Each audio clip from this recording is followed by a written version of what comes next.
The Awakening. Certain bug that didn't fly, it levitated. And this was, he'd put this bug into a little vial or something, and he saw this vial jumping up off the lab table, jumping up and down. And of course this is patently impossible based on any time of normal physics. So he got into this, and he found out that the bug wings themselves were creating an anti-gravity phenomena under certain conditions. And of course what we have here, if you analyze, I think I found the bug. It's actually a beetle. And if you analyze this bug structure, you see a hexagonal pyramid structure array throughout the entire bottom wing of this bug.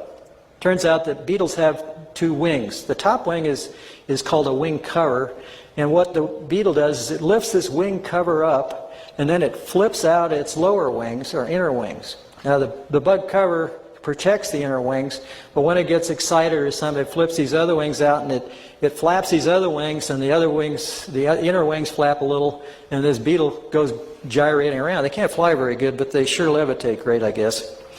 And anyway, he took a whole bunch of these bug wings, and he glued them to like a Venetia blind structure, and he put it into a little platform he built. So they were all, these bug wings were all covered in here. And he used I theorize he used the wing covers as well as the inner wing itself.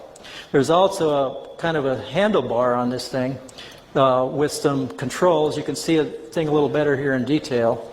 The controls, I think, had to be manipulated continuously and probably vibrated to create the same action that the bug was doing. There was also down at the base some kind of a lever which I suspect controlled the amount of lift he was getting out of this thing. Anyway, Grebennikov claimed that he could fly this thing or levitate it, and it would go around at almost 1,000 miles an hour. Now you ask, how can that happen? You know, well, he said that there was an energy field that built up around this thing due to this gravity field building up in the platform, and by this thing building up, it built out a force field that basically surrounded him and protected him from the local environment.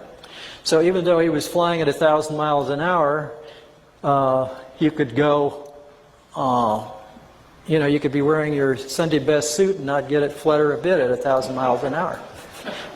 I'm not sure I'd want to stand on something going 1,000 miles an hour that's 2 feet square. But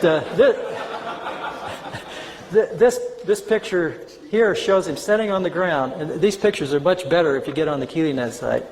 This is the platform with him on it about 3 to 6 feet above the ground, because here's the shadow here down below. Now you could say this is all faked, but if you get into the other things he did with shape, they almost mirror the stuff that I discovered, and it proves, I guess, that there's either two crazy people in the world, or there's two people that have found the same discoveries. So I think that this is a valid phenomenon, and I'll show you why. Next slide is a micrograph that I took of a beetle inner wing. This is at 100x. If you look closely at this thing, you can see rows of bumps all along the bottom of this wing. Each row is staggered from the next row next to it. And this is all over the surface of the bottom of the wing. Now, I don't know of any aerodynamic surface that has bumps all over the bottom to help it fly better. If you blow this up to 430x, you can start to see some of this microstructure of the cells that form where these bumps are. The next slide, at 970x, you start to see what these bumps that stick up are. They're hairs, look like hairs or fibers that grow out of the center of these hexagonal cells. And of course, this harkens back to my basic shape power discovery, is that each one of these, because of their shape going down to a point, is creating a magnetic field. And remember, a magnetic field is a rotating piece of vortex in the ether.